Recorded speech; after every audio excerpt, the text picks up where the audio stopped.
So when it comes to soil blocking, the first thing we need to take a look at is the soil mix. Now, I like to use a lot of cocoa coir. I've already pre-soaked this, so it's kind of ready to go, at least in the stages that I would put it into a dry soil mix, and then I'm going to start putting in a bunch of water.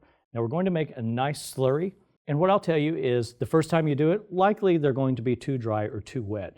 And if it's too wet, you just add a little bit more potting mix. And if it's too dry, you just add a little bit more water. So it's a very forgiving process, and over time, you'll exactly be able to tell by the look and feel exactly what you need to do. So now I'm going to add some cocoa coir into the dry mix. We're going to add some water, and we're going to make the dirt for the soil blocks. So about an hour ago, I took one of these compressed 1-pound blocks of cocoa coir. I put it in this mixing tub, and I added about 4 quarts of water to it. I let it soak up. It's a little bit drier than if I was to use this as a straight mix for anything, but again, I know I'm going to be adding a bunch of water to the dry mix.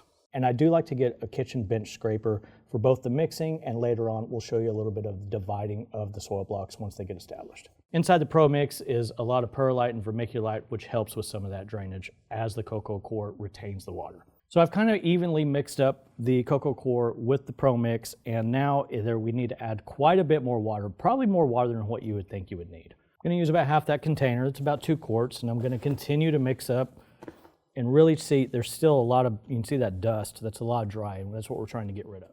After that 2 quarts, we still don't have a lot of water coming out of there. I really want to get rid of all these dry spots within the soil blocks. Whenever there's a dry spot, that's an indication that that block may fall apart. So we want a nice even coverage of the water. This is one of those jobs where sometimes you just have to get your hands dirty and really feel what's going on with the texture of the soil. Right here's a little bit of pooling up of the water, and that's what I'm really trying to incorporate into some of these drier spots.